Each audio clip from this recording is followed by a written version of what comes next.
Are you ready to fill your soul with the sustenance it needs? Look no further. Bishop Joshua Fonseca's Soul Food Podcast. You can listen anytime to these engaging messages of faith. From testimonies and real-life stories to musical entertainment, is here to satisfy your spiritual hunger. Tune in today for a journey of hope, strength, and truth, and be uplifted with each episode wherever you are. Don't let your soul go hungry. It's time for some soul food. Someone told you that you wouldn't make it. Someone told you that you weren't capable. Someone told you that what you wanted wasn't for you. They will be proven wrong. There is a way out for you, and the last word belongs to the Lord. Well, dear friends, may the Lord Jesus Christ bless you wherever you are. I'm here today to share with you what God has placed in my heart. Many people, they have matters, issues to solve, and they don't take actions. They just say, I place in God's hand. How can you place something in God's hand if God himself has placed in your hands? I remember when Moses had in front of him the Red Sea, behind the Egyptians, coming after him, after the children of Israel. And then he had a staff in his hand and he was praying. God said to him, Moses, why are you praying? What do you have in your hand? Tell these people to march. My friend, do not say to me or to yourself that you have placed in God's hand. God has placed in your hand the staff, the rod, the faith for you to take actions. Maybe you are in suffering, not even because of the devil. You are in trouble, you have a lot of problems, not even because of Satan, but because you are always saying, I leave it in God's hand. No, there are some things that only God can do. It's for God to act on our behalf. But there are other things that we, ourselves, we have to do it. It's for us. We have to take actions. Maybe someone spoke bad about you in your working place. Someone has bad-mouthed you, and you are praying, God, show the truth, reveal the truth. But you yourself, you have all the proofs that the person is lying. You have to go to the manager, you have to go to the boss, and you have to say, this is what is happening. If they will believe in you or not, it's something else. But you have done your part. I know you already prayed. You have already placed in God's hand. But now God has placed in your hand for you to go there and make a decision. Perhaps this is just a phone call that you have to call someone and deal with the matter. Maybe you made an application and you are waiting for an answer, waiting, and the answer never comes. And you are there, pray and pray, even going to church. And you say to yourself, I have placed it in God's hand. No. God has placed in your hands. Do not keep waiting. Go there and say, hey, do I have an answer? Because you promised after the interview to call me. I have not received anything. A lady was telling me in the church, she made an application for her papers, the immigration. She wants a visa. And she was waiting. One day she decided to go there to find out. They said, for almost 2 months, I sent to you the approval letter. We thought you did not want the visa anymore. Then she said, I did not receive this letter. What happened? She did not receive the letter and she was praying and waiting and putting in God's hands. Do not put in God's hands, my friend. He has placed in your hands. What you have to do, do not expect God to do for you. Let us take action. Let us move forward even today. All right? From time to time, we have here this message on this channel. However, remember, actions speaks louder. Action speaks louder than a lot of words. May God bless you. Stay blessed. In Jesus' name. Don't go anywhere. We will be right back, here on Soul Food.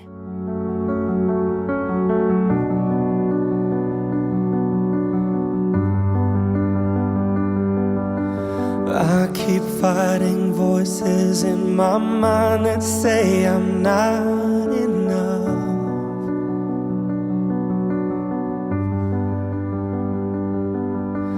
Every single lie that tells me I will never measure up.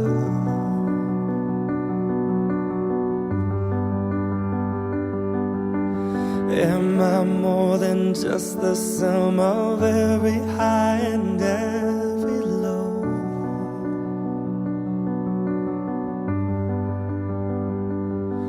Remind me once again just who I am, because I need to know. Oh, you say I'm loved when I can't feel a thing.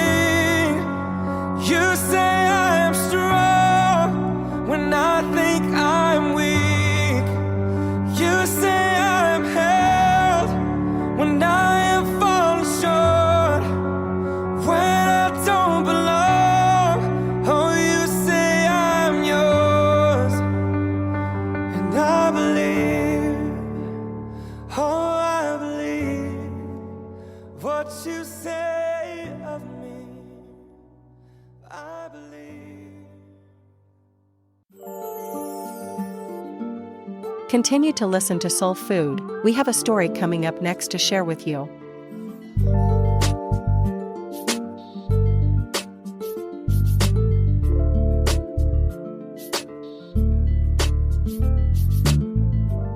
What's one thing you wish you never heard? I kind of wish I never heard what people think about me, because it really changes my perspective on myself and it kind of drags my confidence down. A lot of people talk about like my weight or like how I look, and honestly, like I feel like if people kept their opinions to themselves, like that would be a lot more helpful, but people are just opinionated, I guess. When I was 5 years old, my mom told me I was going to die. And I remember being very shocked. And I really got upset because it was the first time that I realized I was going to die. When my doctor told me I had stage 2 lung cancer, that would probably be one of the big ones.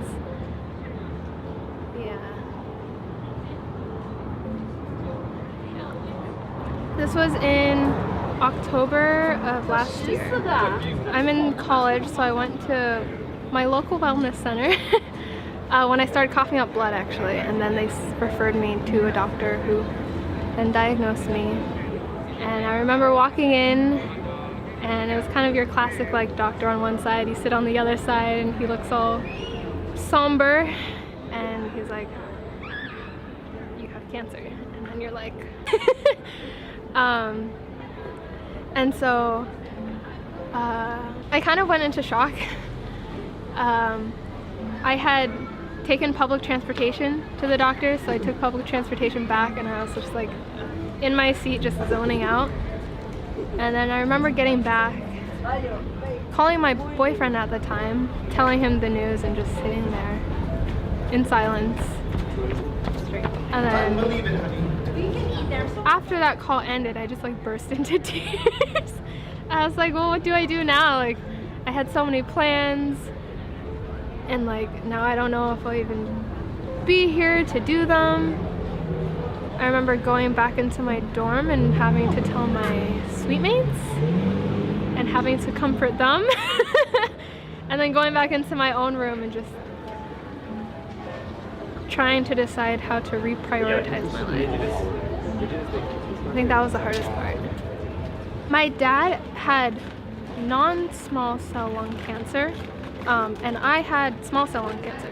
So we thought maybe it might be genetics, but it wasn't connected. I don't smoke. I'm very young, so we still don't know. My family encouraged me to drop out of school, which I refused to do because it's really important to me that I graduate in 4 years. So I stayed in school, and then I think it was like 4 or 5 months later, beat cancer, technically. Finished my semester, didn't fail any classes, which is good. And I've been in remission ever since, so hopefully I never have to hear that again. So that was around my birthday too, actually. My 20th birthday, it was like a week before. I was like, this is the best birthday present I've ever gotten. Like just being able to go back and tell people that they didn't have to worry about me anymore, at least for now. That was incredible. It was freedom. It was a lot of freedom to not be scared to pursue what I wanted to do. My childhood best friend passed away of cancer when he was just 21 or 22. And for a very long time was very passionate about being an airline pilot. And he was like probably one of the was kind of a prodigy. So he like was able to go through like flight school really quickly. And he was known as the baby pilot, because he was able to become an airline pilot so young, and he had such a baby face that people could not believe that he was already an airline pilot. But then very soon after that, he was not even diagnosed. He just was walking, I think in Dubai or Abu Dhabi on a flight trip, and he just collapsed on the floor, and it turned out that he had like a cancer that grew in his back, and it was just terminal. Actually, it has changed a little bit the way I choose my career. Now I work in, the last 2 companies I've worked in was all related with cancer. It made me realize that cancer is a very common thing, that maybe 1 of 3 people in your life will probably suffer in their lifetime.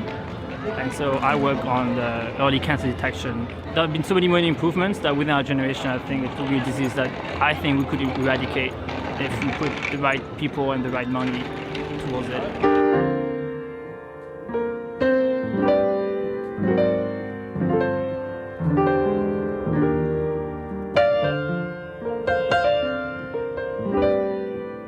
Are you going to be?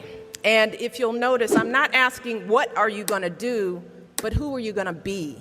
I'm asking you about how you plan to live your life every day. How are you going to respond when you don't get that job you had your heart set on? For all of you who are going to be teachers, what are you going to do if the students in your class next year just don't respond to your lessons? For all of you going into business, how will you react when your boss gives you a goal that feels way too high? See, these are the moments that define us. Not the day you get the promotion, not the day you win Teacher of the Year, but the times that force you to claw and scratch and fight just to get through the day. The moments when you get knocked down and you're wondering whether it's even worth it to get back up. See, those are the times when you've got to ask yourself, who am I going to be?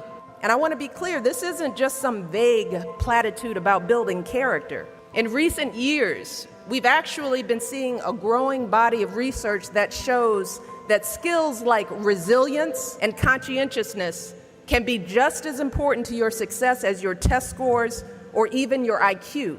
For instance, West Point cadets who scored high on things like grit and determination were more likely to complete basic training than those who ranked high on things like class rank, SAT scores, and physical fitness.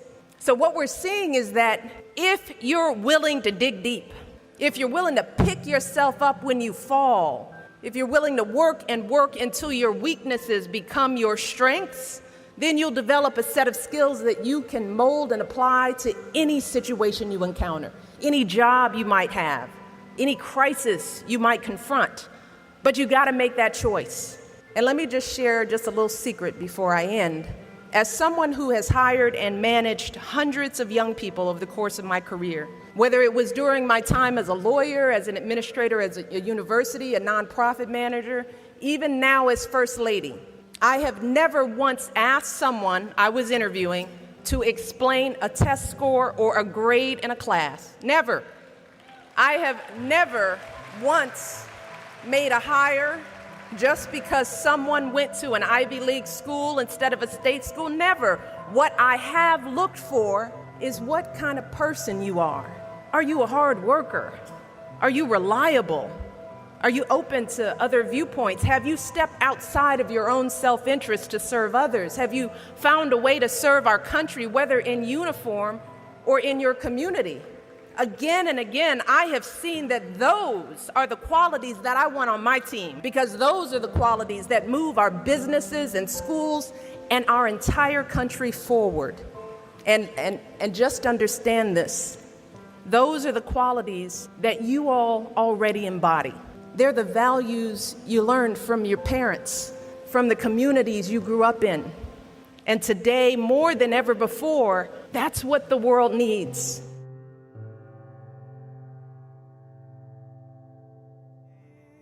Thank you for listening to Soul Food Podcast. Make sure to keep your notifications on to tune in to the next episode.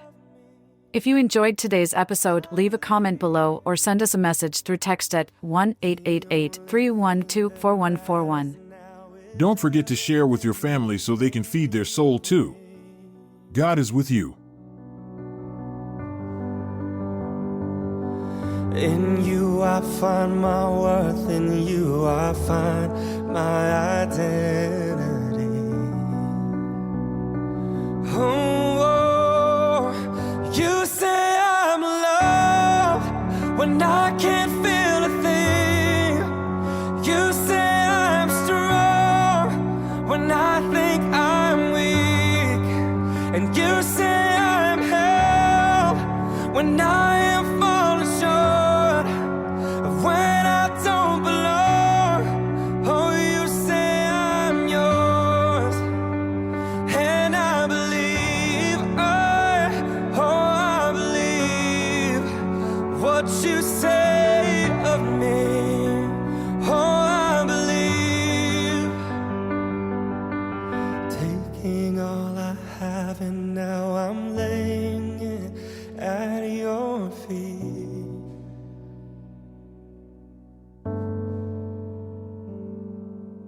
You'll have every failure, God.